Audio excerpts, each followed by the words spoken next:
लद्दाख में एक बार फिर चीन ने शर्मसार किया इंसानियत, हैवानियत और दरिंदगी की सारे हदें पार की। लद्दाख में गलवान घाटी में भारत और चीन के बीच जो कुछ हुआ वह किसी छोटे युद्ध से कम नहीं था। भले ही इस लड़ाई में गोली बम नहीं चले, लेकिन फिर भी दोनों देशों ने अपने सैनिक गंवा दिए हैं। झगड़े की शुरुआत चीन की तरफ से तब हुई जब बातचीत के बाद उसे पीछे हटाया जा रहा था। हाथ, डंडे, पत्थर और लात घूंसे की लड़ाई इतनी भीषण थी कि सैनिक घाटी से नीचे भी गिर गए।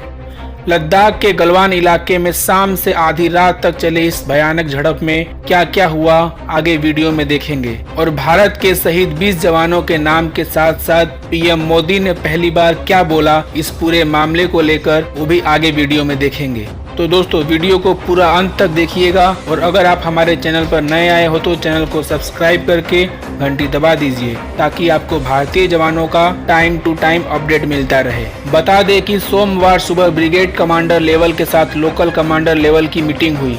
कमांडिंग ऑफिसर ने चीन के लोकल कमांडर से बात की। शाम को भारतीय सेना के ऑफिसर टीम के साथ गलवान घाटी में पेट्रोलिंग पॉइंट 14 पर पहुंचे, जहां से चीनी सैनिकों को पीछे हटना था, ऐसा बातचीत में तय हुआ था। तब वहां 10 से 12 चीनी सैनिक थे। अचानक बहुत से सैनिक आए। भारतीय ऑफिसर और उनके 2 जवानों पर पत्थरों और लोहे की रोड से हमला बोल दिया।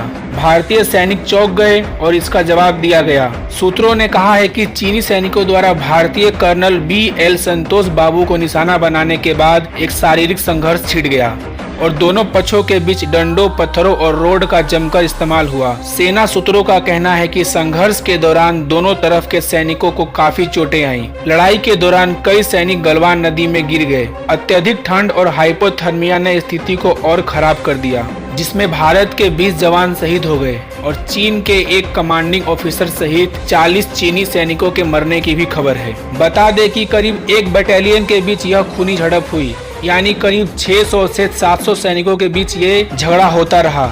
शहीद होने वाले 20 जवानों की सूची अभी से थोड़े ही समय पहले जारी किया गया है, जो आपके स्क्रीन के ऊपर है। संतोष बाबू हैदराबाद। ऐसे ही आप भारत के शहीद बहादुर 20 जवानों के नाम अपने स्क्रीन पर देख सकते हैं, जो आपके स्क्रीन पर है, जो इतना कुछ होने के बाद भी केवल और केवल देश के हित के लिए चीनी सैनिकों पर बंदूक नहीं उठाए और अपनी जान दे दी। तो वहीं पीएम मोदी ने इस पूरे मामले पर पहली बार बयान दिया है। बुधवार को राज्यों के मुख्यमंत्रियों के साथ कोरोना वायरस पर वार्ता के पहले पीएम मोदी ने चीन सीमा पर शहीद हुए जवानों को श्रद्धांजलि दी। पीएम मोदी ने कहा कि मैं देश को भरोसा देता हूं कि जवानों का बलिदान व्यर्थ नहीं जाएगा। उन्होंने ये भी कहा कि सैनिक मारते मारते मरे हैं। इसके साथ ही शहीद जवानों के लिए 2 मिनट का मौन भी रखा गया। पीएम मोदी ने कहा, हमने हमेशा से अपने पड़ोसियों के साथ मिलकर काम किया है, हमेशा उनके विकास और कल्याण की कामना की है। हम कभी किसी को भी उकसाते नहीं है, लेकिन अपने देश की अखंडता और संप्रभुता के साथ समझौता भी नहीं कर सकते।